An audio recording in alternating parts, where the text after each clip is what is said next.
Video के 5 agenda points हैं। सबसे पहले हम बात करेंगे मूविंग एवरेजेस के examples across India stock market and the US stock market. Second point है, हम समझेंगे कि मूविंग एवरेजेस क्यों काम करता है, इसके पीछे की साइकोलॉजी क्या है। तीसरा पॉइंट है मूविंग एवरेज क्या है और इसको कैसे यूज़ करते हैं। चौथा पॉइंट है मूविंग एवरेज से ट्रेंड फॉलो कैसे करें। और पांचवा पॉइंट है मूविंग एवरेजेस को यूज़ करके हम बाई कैसे करें। ये मूविंग एवरेज पे one of the best videos होने वाला है यूट्यूब पे। सो आप प्लीज़ एंड तक इसको देखें। मैं आपको वीडियो के एंड में बताऊंगा 3 कंडीशंस जिसको यूज़ करके आप कोई भी स्टॉक खरीद सकते हो और स्विंग ट्रेडिंग कर सकते हो। बात करते हैं पहले एजेंडा पॉइंट पे, जो कि है मूविंग एवरेजेस के एग्जांपल्स। पहले हम इंडियन स्टॉक मार्केट में देखेंगे और उसमें भी एक क्रॉस डिफरेंट सेगमेंट्स बात करेंगे। सबसे पहले टेक सेगमेंट की बात करते हैं। सबसे पहला है स्टॉक है KPIT टेक। इसमें 2 मूविंग एवरेजेस मैंने यूज़ किए हैं। ये ऑरेंज वाला जो है 30 वीक मूविंग एवरेज है और ये वीकली चार्ट है। सो ये 30 वीक मूविंग एवरेज है और ये ब्लू वाला 9 वीक मूविंग एवरेज है। इस पे हम डिटेल में बाद में आएंगे, मूविंग एवरेजेस क्या होते हैं, कैसे करते हैं। पहले भी ये समझते हैं कि इसे ट्रेंड फॉलो कैसे करें। आप देख सकते हैं कि मोस्ट ऑफ द टाइम ये स्टॉक जो है ये ब्लू लाइन के ऊपर जो शॉर्ट टर्म मूविंग एवरेज है उस पे सपोर्ट लेके ऊपर बढ़ता है। फॉर एग्जांपल यहाँ पे इसने ब्लू लाइन पे सपोर्ट लिया, फिर ऊपर बढ़ा, फिर यहाँ पे करेक्शन हुआ, यहाँ पे शॉर्ट टर्म मूविंग एवरेज जो है उस पे सपोर्ट लेने का ट्राई किया बट उस पे नहीं हो पाया, उससे भी नीचे करेक्शन हुआ। लेकिन जो लॉन्ग टर्म मूविंग एवरेज है इसका ऑरेंज वाला, उस पे सपोर्ट लिया। फिर उसके बाद कंसिस्टेंटली KPIT टेक अपने मूविंग एवरेज पे सपोर्ट लेता हुआ ऊपर जा रहा है। So most of the times ये अपने शॉर्ट टर्म मूविंग एवरेज जो कि 9 वीक मूविंग एवरेज है उस पे सपोर्ट लेता है। उसके बाद फिर ये अपना अप ट्रेंड कंटिन्यू कर रहा है। आफ्टर ए लॉन्ग टर्म जब ये काफ़ी ज़्यादा स्ट्रेच हो जाता है प्राइस मूविंग एवरेज से, तो फिर वो अपने लॉन्ग टर्म पे भी सपोर्ट लेता है और उसके बाद ये वापस कंटिन्यू करता है। अभी भी जो करंट प्राइस है KPIT टेक में 1815 का, वो अपने मूविंग एवरेज पे सपोर्ट ले रहा है। मोस्ट प्रोबेबली इसके बाद ये यहाँ से अपना अप ट्रेंड फिर से कंटिन्यू करेगा। टेक में ही दूसरा स्टॉक है CMS इन्फो। अगेन आप यहाँ पे देख सकते हो कि कैसे स्टॉक अप ट्रेंड में है और हमेशा ब्लू लाइन पे सपोर्ट ले रहा है। यहाँ पे तो इसने काफ़ी ज़्यादा स्ट्रेच आउट हो चुका है ये अपने लॉन्ग टर्म मूविंग एवरेज से। So this is not the right time. Again इस पे हम आगे बात करेंगे बट आप देख सकते हो कि जब तक ये ब्लू लाइन से ऊपर है, शॉर्ट टर्म मूविंग एवरेज से ऊपर है, इसमें अप ट्रेंड कंटिन्यूड है। तीसरे स्टॉक की बात करें टेक सेक्टर में ही, तो हम परसिस्टेंट सिस्टम्स की बात कर सकते हैं। इसमें आप देखो कैसे यहाँ जैसे यहाँ से अप ट्रेंड स्टार्ट हुआ है, उसके बाद स्टॉक ने कंसिस्टेंटली अपने लॉन्ग टर्म मूविंग एवरेज के पास सपोर्ट लिया है। जब मोमेंटम स्ट्रांग होता है तो शॉर्ट टर्म मूविंग एवरेज पे ही एक सपोर्ट लेके आगे बढ़ जाता है, लेकिन जब मार्केट में करेक्शन होता है या स्टॉक का शॉर्ट टर्म नैरेटिव ख़राब होता है तो फिर वो लॉन्ग टर्म पे आके अपना सपोर्ट लेता है। जैसे यहाँ पे इसने अपने लॉन्ग टर्म मूविंग एवरेज के नीचे चला गया था बट ये ज़्यादा दिन तक रहा नहीं नीचे। लॉन्ग टर्म मूविंग एवरेज अभी भी अप ट्रेंड में था और उसके बाद उसने क्विकली रिकवर कर लिया और फिर वापस से अप ट्रेंड कंटिन्यू कर दिया और फिर से शॉर्ट टर्म मूविंग एवरेज पे सपोर्ट ले रहा है। ये तो टेक सेक्टर्स की बात थी। अभी हम थोड़े बैंकिंग और फिनांस सेक्टर के भी कुछ स्टॉक्स को देख लेते हैं। सबसे पहले उज्जीवन की बात करते हैं। उज्जीवन में आप देख सकते हो कि यहाँ पे जैसे ही इसका अप ट्रेंड स्टार्ट हुआ था, वहाँ पे स्टॉक अपने शॉर्ट टर्म पे सपोर्ट ले रहा था, फिर यहाँ पे लॉन्ग करेक्शन हुआ, लॉन्ग टर्म पे सपोर्ट लिया, फिर ये ऊपर ही जा रहा था, अपने शॉर्ट टर्म पे सपोर्ट ले रहा था, उसके बाद फिर वापस मैसिव करेक्शन हुए हैं, उसके बाद इसका डाउन ट्रेंड शुरू हो गया है। मूविंग एवरेजेस से ना सिर्फ आप अप ट्रेंड आइडेंटिफाई कर सकते हो बट डाउन ट्रेंड भी आइडेंटिफाई कर सकते हो। जब तक short term moving average long term moving average के ऊपर है वो अप ट्रेंड है, उसके बाद जैसे ही वो नीचे होता है और लॉन्ग टर्म मूविंग एवरेज का स्लोप डाउनवर्ड्स हो गया तो उसके डाउन ट्रेंड की शुरुआत हो जाती है।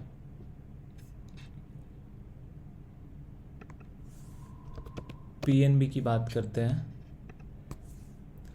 पीएनबी, अब देखो, this is such a beautiful chart. यहाँ पे इसने अप ट्रेंड स्टार्ट किया था, शॉर्ट टर्म मूविंग एवरेज इसको क्रॉस किया था, लॉन्ग टर्म मूविंग एवरेज को। उसके बाद ये कंसिस्टेंटली इस पे सपोर्ट ले रहा था, फिर यहाँ पे दोनों कन्वर्ज हुए करेक्शन के पास। इसके नीचे कभी क्लोज़ नहीं हुआ, ये कोई भी सॉलिड क्लोज़र इसके नीचे नहीं है। बहुत ही क्लोज था, उसके कैंडल उसके नीचे कॉन्फिडेंटली क्लोज नहीं हुआ था। फिर उसके बाद ये ब्लू लाइन पे सपोर्ट ले रहा है, यहाँ पे करेक्शन हुआ, ब्लू लाइन पे सपोर्ट लेके निकल गया, फिर यहाँ पे करेक्शन हुआ, ब्लू लाइन पे सपोर्ट लेके निकल गया। बट अब स्टॉक में लग रहा है कि डाउन ट्रेंड शुरू हो गया है। यहाँ पे लॉन्ग टर्म मूविंग एवरेज के नीचे शॉर्ट टर्म मूविंग एवरेज हो गया है, और जो प्राइस एक्शन है वो consistently short term moving average के नीचे चल रहा है।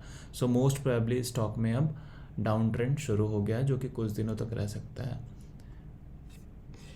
आईडीएफसी फर्स्ट बैंक की बात करें तो यहाँ पे भी मूविंग एवरेज के ऊपर था, यहाँ से यहाँ तक ये अप ट्रेंड में था। इसका शॉर्ट टर्म मूविंग एवरेज हमेशा लॉन्ग टर्म मूविंग एवरेज के ऊपर था, दोनों का स्लोप ऊपर था। बट इसके बाद से अभी ये डाउन ट्रेंड में आ गया है, क्योंकि इसका जो प्राइसिंग है वो लॉन्ग टर्म मूविंग एवरेज के नीचे क्लोज हो रहा है। This is acting as a resistance now. अभी कुछ एफएमसीजी सेक्टर में भी बात कर लेते हैं। सबसे पहले कॉलगेट है। सो ये तो क्लियर ही अप ट्रेंड में है, आपको दिख रहा होगा कि यहाँ पे अभी तक एक बार भी इसने अपने लॉन्ग टर्म मूविंग एवरेज पे सपोर्ट नहीं लिया। सो यहाँ पे थोड़ा कॉशन रखने की ज़रूरत है, क्योंकि काफ़ी स्ट्रेच आउट हो चुका है अपने लॉन्ग टर्म मूविंग एवरेज से। बट द पॉइंट इज़ कि ये ब्लू लाइन पे सपोर्ट लेके, अपने शॉर्ट टर्म मूविंग एवरेज पे सपोर्ट लेके थोड़ा बहुत यहाँ पे ये करेक्ट हुआ था, यहाँ पे थोड़ा कंसोलिडेट हुआ था, यहाँ पे करेक्ट हुआ था, बट अगेन उसके बाद अब ट्रेंड कंटिन्यू कर रहा है। सिमिलरली अगर वरुण बेवरेजेस की बात करें तो ये तो बहुत ही बढ़िया चार्ट है। यहाँ पे कंसिस्टेंटली शॉर्ट टर्म पे सपोर्ट ले रहा था, करेक्शन हुआ, इसको ब्रेक किया, but long term moving average पे सपोर्ट लिया, यहाँ पे भी करेक्शन हुआ, शॉर्ट टर्म मूविंग एवरेज पे सपोर्ट लिया। यहाँ पे एक बड़ा वीकली करेक्शन था, बट वो लॉन्ग टर्म पे सपोर्ट लेके निकल गया, यहाँ पे कंसोलिडेट हुआ, फिर आगे बढ़ा, अभी वापस यहाँ पे सपोर्ट ले रहा है। मोस्ट प्रोबेबली ये यहाँ से वापस सपोर्ट लेके ऊपर चला जाएगा। आईटीसी की बात करते हैं अब। यहाँ पे भी आप देख सकते हैं कैसे ये सपोर्ट ले रहा था, कभी भी लॉन्ग टर्म मूविंग एवरेज जो कि 30 वीक मूविंग एवरेज है, ऑरेंज लाइन, उसके नीचे क्लोज नहीं हुआ है। यहाँ पे कंसोलिडेट कर रहा है, अभी हॉरिजॉन्टल लाइन हो गया, कंसोलिडेट कर रहा है, बट वापस से यहाँ पे इसके ऊपर निकल गया है, शॉर्ट टर्म मूविंग एवरेज के ऊपर प्राइस एक्शन निकल गया। मोस्ट लाइकली वापस से अप ट्रेंड रिज्यूम हो गया इसमें। वॉल्यूम भी देखे तो वॉल्यूम यहाँ पे बढ़ा हुआ दिख रहा है, यहाँ पे भी बढ़ा था, यहाँ पे भी बढ़ा था एवरेज वॉल्यूम से। So most likely another up trend has started in this. अगर रीसेंट आईपीओज़ की बात करें, एसएमएस की बात करें, तो वहाँ पे भी आपको ये ट्रेंड फॉलोइंग दिख जाएगा। फॉर एग्जांपल केन्स टेक्नोलॉजी है, जो कि इलेक्ट्रॉनिक्स इक्विपमेंट मैन्युफैक्चरिंग में है। यहाँ पे भी consistently short term moving average पे सपोर्ट लेके प्राइस ऊपर था। जब मेजर करेक्शन होता है तो वापस लॉन्ग टर्म मूविंग एवरेज पे सपोर्ट होता है, उसके बाद ये निकल जाता है। अभी इसमें करेक्शन स्टार्ट हुआ है, लगभग 10-12% का करेक्शन है। मोस्ट लाइकली ये थोड़ा और करेक्ट होगा if there is no strong volatility in the market. उसके बाद वापस शॉर्ट टर्म से ये सपोर्ट लेके निकल जाएगा, नहीं तो फिर कहीं यहाँ पे ये लॉन्ग टर्म मूविंग एवरेज पे वापस सपोर्ट लेके निकल जाएगा। E2E की बात करते हैं, जो कि data centres and high performance computing में है। इसमें भी जैसे इसने यहाँ पे ब्रेकआउट दिया था, उसके बाद से कंसिस्टेंटली अपने शॉर्ट टर्म मूविंग एवरेज पे सपोर्ट ले रहा था। अभी ये थोड़ा एब्रप्ट प्राइस एक्शन है, यहाँ पे बहुत बड़ा गैप बन गया है, तो मोस्ट लाइकली और नीचे करेक्ट होगा, यहाँ पे अपने शॉर्ट टर्म मूविंग एवरेज पे करेक्ट होगा, वापस अप ट्रेंड स्टार्ट करने के लिए बहुत अच्छी बात यह है कि यहाँ पे जो वॉल्यूम आया था इससे ब्रेकआउट हुआ था। ब्रेकआउट जो स्टॉक ने दिया था बहुत ही मैसिव वॉल्यूम पे दिया था, और उसके बाद से अभी तक अप ट्रेंड कंटिन्यूड है।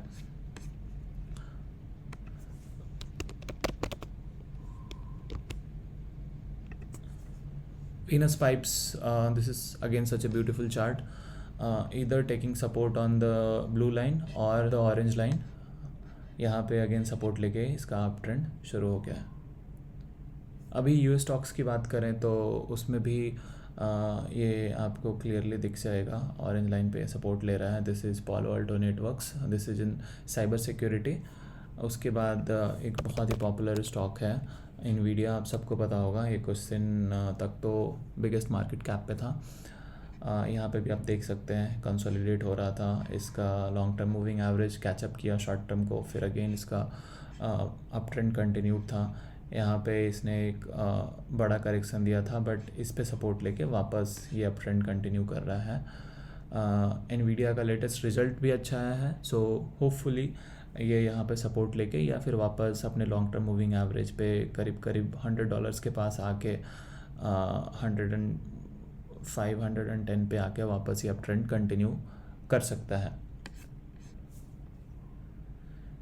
ये अमेज़न है, यहाँ पे कंसिस्टेंटली ये प्राइस एक्शन मूविंग एवरेज के नीचे क्लोज हो रहा था। This was acting as a resistance, फिर यहाँ पे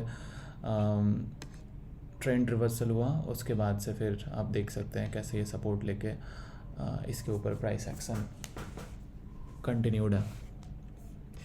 एक और यूएस स्टॉक की बात करेंगे, न्यू बैंक की, जो कि फिनटेक कंपनी है लैटिन अमेरिका में। Such a beautiful chart again, taking support after big corrections, taking support on 30-week moving average, नहीं तो फिर अपने 9-week moving average पे सपोर्ट लेके ये ऊपर जा रहा है।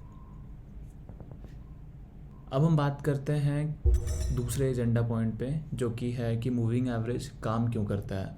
ये हमने देख तो लिया कि यार इतने सारे स्टॉक्स में मूविंग एवरेज पे सपोर्ट लेके वापस निकल रहा है। So there are 3 reasons why moving averages work. सबसे पहला है इट्स कलेक्टिव एक्शन। आपको पता है, मुझे पता है, ऐसे ही बहुत सारे ट्रेडर्स को पता है कि जो की मूविंग एवरेजेस हैं उन पे लोग बाई करते हैं, उस पर बाइंग प्रेशर होता है। तो जैसे ही मूविंग एवरेज के पास प्राइस आता है, लोग बाई करना शुरू कर देते हैं विद द होप कि ये यहाँ से वापस ऊपर जाएगा। यूजुअली लोग 200 डे मूविंग एवरेज ट्रैक करते हैं, 50 डे मूविंग एवरेज ट्रैक करते हैं, बट डेली लेवल पे मैं ट्रैक नहीं करता हूँ, वो बहुत ही ज़्यादा प्राइस वोलेटाइल होता है। फॉर एग्जांपल इसी को मैं अगर डेली पे कर दूँ तो कितना ज़्यादा नॉइज़ बढ़ जाता है, बट इसको आप वीकली कर दो तो आपको एक क्लियर ट्रेंड दिखता है। सो मैं 2 मूविंग एवरेजेस यूज़ करता हूँ, 30-week moving average and then 9-week moving average, और मुझे अभी तक इससे काफ़ी सक्सेस मिला है। And this is similar to 200 day और 50 डे। 30 को आप 7 से मल्टीप्लाई करोगे तो वो 210 दिन होता है, ये इसको 9 को 7 से मल्टीप्लाई करोगे तो 63 डेज होता है। तो it's close to 50 days moving average and then 200 day moving average. So the first reason why it works is collective action. Second reason is market psychology. बहुत सारे ट्रेडर्स मूविंग एवरेजेस को as a की support और की levels के रूप में treat करते हैं।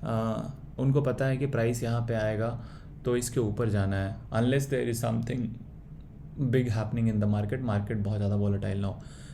तीसरा पॉइंट है टेक्निकल ट्रेडिंग स्ट्रैटेजीज। बहुत सारे जो एल्गो ड्रिवन ट्रेडिंग होती है वो उसमें मूविंग एवरेजेस का यूज़ होता है। दे यूज़ 50 डे मूविंग एवरेज की, यार प्राइस अभी ऊपर है, करेक्शन हुआ, जैसे ही 50 डे मूविंग एवरेज पे आए खरीद लो, 200 डे मूविंग एवरेज पे आए खरीद लो। सो ऑटोमेटेड ट्रेडिंग स्ट्रैटेजीज होती हैं जो कि ट्रेड को एग्जीक्यूट करते हैं और उससे वापस बाइंग प्रेशर आता है और फिर ट्रेंड कंटिन्यू होता है। एजेंडा का थर्ड पॉइंट है मूविंग एवरेज क्या है और कैसे यूज़ करते हैं। सो मैंने अभी बताया कि मूविंग एवरेज प्राइस एक्शन को स्मूदन आउट करता है और वॉलेटिलिटी को कम करता है।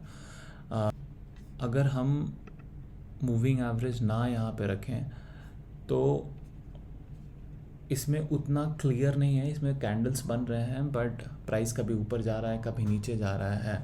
और ये तो बहुत अच्छा ग्राफ है। काफ़ी सारे इस ग्राफ में आपको पता नहीं चल पाएगा कि स्पेशली फॉर न्यू ट्रेडर्स, मुझे तो देखते देखते पता चल गया यार कि अप ट्रेंड में है, आगे क्या होने वाला है, काफ़ी ज़्यादा अंदाज़ा मिल गया। बट जो नए पार्टिसिपेंट्स हैं स्टॉक मार्केट में, उनको पता नहीं चल पाता। अभी इसी ग्राफ में अगर मैं मूविंग एवरेज लगा दूं तो आप देखोगे कि यार कितना सही क्लियर पिक्चर दिख रहा है कि ये प्राइस तो इस लाइन के ऊपर ही है, इस प्राइस यहाँ पे आएगा तो मैं खरीद लूँगा। तो इससे आपको पता चल जाता है एक सपोर्ट जो कि हॉरिजॉन्टल सपोर्ट और रेजिस्टेंस आपने देखा था, ये आप समझ लो कि इंक्लाइंड सपोर्ट और रेजिस्टेंस का काम करता है। अब मूविंग एवरेजेस दो तरह के होते हैं, एक सिंपल मूविंग एवरेज होता है और एक एक्सपोनेंशियल मूविंग एवरेज होता है। जो भी आप टूल यूज़ करते हो, सॉफ्टवेयर यूज़ करते हो ग्राफ के लिए, उसमें इंडिकेटर सेक्शन में होता है moving average, exponential, moving average, simple. मैं मूविंग एवरेज सिंपल यूज़ करता हूँ। इसमें आप जाके सेटिंग्स में चेंज भी कर सकते हो। यहाँ पे जैसे मैंने लेंथ 9 रखा हुआ है, कलर्स यहाँ पे चेंज कर सकते हो, आपको क्या रखना है। आप 9 को 10, 50 कुछ भी कर सकते हो। It's very easy to configure. आपको बस इंडिकेटर्स में जाना है, आपको सर्च करना है मूविंग एवरेज और उसके बाद आ जाएगा। ये जीरोधा में भी होता है। जो भी आपके सॉफ्टवेयर्स हैं ग्राफ को ट्रैक करने के लिए, सब में होता है ये। अब फोर्थ एजेंडा पे आ जाते हैं जो कि है मूविंग एवरेज से ट्रेंड कैसे फॉलो करें, और इंडियन स्टॉक्स पे आ जाते हैं। इसको समझने के लिए 3 कॉन्सेप्ट समझना ज़रूरी है। पहला है गोल्डन क्रॉस, सेकंड है डेथ क्रॉस एंड तीसरा है मीन रिवर्जन। तीनों के बारे में एक एक करके जानते हैं। एक एग्जांपल लेते हैं हरिओम पाइप का।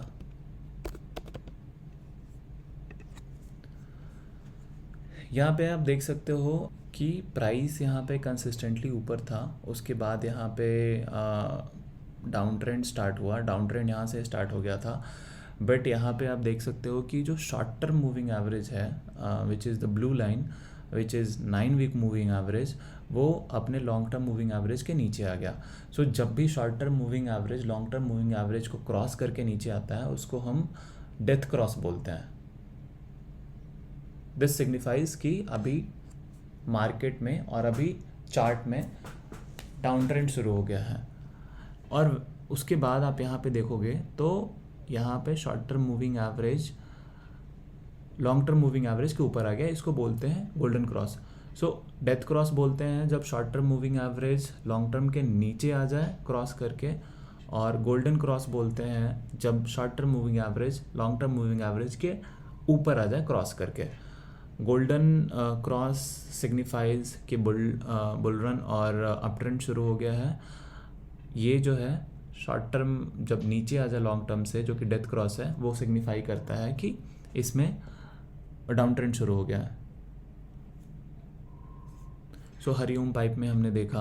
अभी एक और एग्जांपल लेते हैं, उज्जीवन फिनांस का एग्जांपल लेते हैं। यहाँ पे आप देख सकते हो कि मार्केट अभी ये स्टॉक जो है डाउन ट्रेंड में था, कंसिस्टेंटली इसका प्राइस इसके नीचे क्लोज हो रहा था। फिर यहाँ पे short term moving average long term के ऊपर चला गया और फिर उसके बाद से प्राइस अप ट्रेंड में ही है। गोल्डन क्रॉस हुआ, उसके बाद से प्राइस अभी अप ट्रेंड में है। यहाँ पे शॉर्ट टर्म ने लॉन्ग टर्म के नीचे क्लोज किया है, बट अगेन प्राइस एक्शन ऊपर जा रहा है, तो थोड़े दिन मॉनिटर करना पड़ेगा। इफ़ दिस कंसोलिडेट्स हियर और इसका स्लोप नीचे हो जाता है तो the death cross is confirmed, और उसके बाद फिर डाउन ट्रेंड शुरू हो जाएगा। विप्रो की बात करते हैं इसी के एग्जाम्पल में। ये क्या सॉलिड इसका अप ट्रेंड चल रहा था। अब देख सकते हो कि यहाँ पे गोल्डन क्रॉस हुआ था, प्राइस अप ट्रेंड कंटिन्यू किया, फिर यहाँ पे शॉर्ट टर्म मूविंग एवरेज ने लॉन्ग टर्म मूविंग एवरेज को क्रॉस किया नीचे की तरफ, उसके बाद से डाउन ट्रेंड शुरू हुआ है। और अगर हम यहाँ से ही बात करें कि प्राइस ने कितना डाउन ट्रेंड दिया है, तो जब तक इसका अप ट्रेंड शुरू नहीं हुआ था तब तक ये ऑलमोस्ट 35-40% का करेक्शन हो चुका था। हमने डेथ क्रॉस और गोल्डन क्रॉस के बारे में समझा। अभी जो तीसरा कॉन्सेप्ट है मीन रिवर्जन का, उस पर थोड़ा समझ लेते हैं। उसके लिए एग्जांपल लेते हैं बीएसई का, one of the favourite stocks of Indian stock market. आप यहाँ पे देख सकते हो कि यहाँ पे गोल्डन क्रॉस हुआ था, इसके बाद से प्राइस अप ट्रेंड में था, बट ये प्राइस काफ़ी ज़्यादा स्ट्रेच हो चुका था।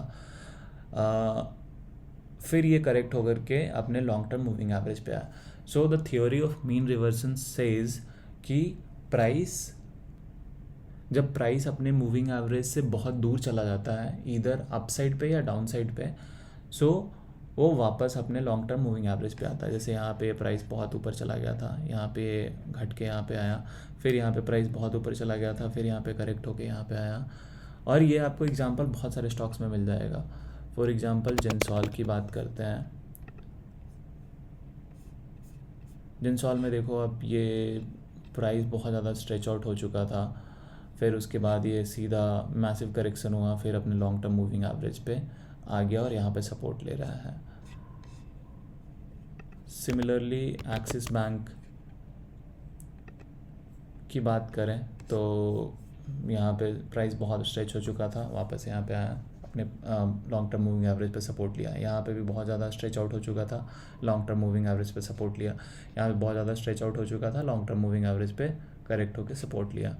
अभी मैं आपको एग्जांपल देता हूँ जहाँ पे प्राइस बहुत ज़्यादा स्ट्रेच आउट हो चुका है। बालू फोर्ज एक बहुत ही अच्छी कंपनी है, लेकिन प्रॉब्लम इसमें ये है कि ये अपने even short term moving average से बहुत ज़्यादा स्ट्रेच आउट है। सो अगर शॉर्ट टर्म मूविंग एवरेज 530 अभी है, तो ये प्राइस चला गया था 846 पे, विच 60% हायर। तो अब वापस इसमें करेक्शन शुरू हो गया है। मोस्ट लाइकली ये यहाँ पे कहीं आके 600 के आसपास सपोर्ट लेगा, ये मूविंग एवरेज भी ऊपर आ जाएगा, वो उस पर सपोर्ट लेगा और वापस चल जाएगा। आई होप कि आपको वीडियो समझ में आ रहा हो, जो भी मैं कॉन्सेप्ट समझा रहा हूँ। ये यूट्यूब पे इतने डिटेल में आपको कोई नहीं समझाएगा, और ये सब प्रैक्टिकल बातें हैं, मैं आपको एग्जांपल के साथ समझा रहा हूँ। अगर आपको वीडियो पसंद आ रहा है so please like it and share with your friends. अभी हम एजेंडा के 5th और लास्ट पॉइंट में आते हैं। इसमें हम ये डिस्कस करेंगे बाई करने के कंडीशंस क्या क्या हैं। सो आपको बाई करने के लिए 4 कंडीशन फॉलो करने हैं। बाई करने से पहले आपको ये देखना है कि आपका लॉन्ग टर्म मूविंग एवरेज जो है वो अप ट्रेंड में है, वो फ्लैट नहीं होना चाहिए, डाउन ट्रेंड में नहीं होना चाहिए। फॉर एग्जांपल अगर बजाज फाइनेंस की बात की जाए तो मैं अभी बजाज फाइनेंस को नहीं खरीदूंगा, क्योंकि बजाज फाइनेंस बहुत दिन से कंसोलिडेशन में, आप देखोगे इसका लॉन्ग टर्म शॉर्ट टर्म दोनों फ्लैट है। सिमिलरली बजाज फिनसर्व की बात की जाए तो ये फ्लैट है, लेकिन अब मैं CMS इन्फो की बात करूं तो इसका जो लॉन्ग टर्म मूविंग एवरेज है ये अप ट्रेंड में, अप ट्रेंड मतलब ये ऊपर की तरफ है। सिमिलरली आप एक्सिस बैंक की बात करोगे तो ये बहुत ही अच्छा चार्ट है, ये अप ट्रेंड में है, सो मैं इसको खरीद सकता हूँ। बट जहाँ पे फ्लैट है या डाउनवर्ड है, फॉर एग्जांपल अगर मैं IDFC बैंक की बात करूँ तो IDFC बैंक का जो ये आप देख रहे हो कि यहाँ पे जो इसका लॉन्ग टर्म मूविंग एवरेज है वो डाउन ट्रेंड में है। सो ये मैं अभी नहीं खरीदूँगा जब तक इसमें कंफर्मेशन नहीं आ जाता कि ये फ्लैट हो गया है या अप ट्रेंड हो गया है, तब तक मैं इसमें एंट्री नहीं लूँगा। फिर दूसरा पॉइंट ये है, दूसरा कंडीशन आपको ये चेक करना है कि शॉर्ट टर्म मूविंग एवरेज जो है वो लॉन्ग टर्म से ऊपर होना चाहिए। जैसे ये short term moving average long term से ऊपर है, शॉर्ट टर्म ऊपर है, अभी यहाँ पे नीचे है, सो मैं नहीं लूँगा। तीसरा है जो मैंने मीन रिवर्जन की बात की, वो यहाँ पे भी दिख रहा है, इसका प्राइस जो है स्टॉक का वो अपने लॉन्ग टर्म मूविंग एवरेज से बहुत ज़्यादा स्ट्रेच आउट नहीं होना चाहिए। फॉर एग्जांपल यहाँ पे प्राइस यहाँ है, लॉन्ग टर्म मूविंग एवरेज यहाँ है, कितना दूर है, सो इसको करेक्ट होना ही है, वो यहाँ पे करेक्ट हो गया है। चौथा है market should not be volatile as in कि बजट आने वाला है या फिर कोई बैड न्यूज़ आने वाला है कि किसी 2 कंट्री में वॉर हो गया, जैसे मिडिल ईस्ट में अभी चल रहा है, रसिया यूक्रेन का हुआ था, या फिर कंपनी के का कोई नैरेटिव नया आया है जिसमें कि कंपनी के रेवेन्यू के बारे में डिक्लाइन होने की बात की गई है, या फिर कोई गवर्नमेंट पॉलिसी आ गई है जिससे कंपनी को नेगेटिवली इम्पैक्ट होगा, तो ऐसे सिनारियोज़ में बाई करना सही नहीं है। सो यही है, काफ़ी डिटेल में हमने बात किया, एंड आई होप कि ये वीडियो से आपको बहुत कुछ समझ में आया हो। बस आपको 3-4 कंडीशंस याद रखने हैं, 3-4 कॉन्सेप्ट्स याद रखने हैं, और आपको ये इधर for long term buy on dips के लिए या फिर शॉर्ट टर्म में स्विंग ट्रेडिंग के लिए, दोनों के लिए मूविंग एवरेजेस बहुत हेल्पफुल होगा। Again thank you so much for watching my video. अगर आपको वीडियो अच्छा लगा तो please like the video and subscribe to my channel. Thanks.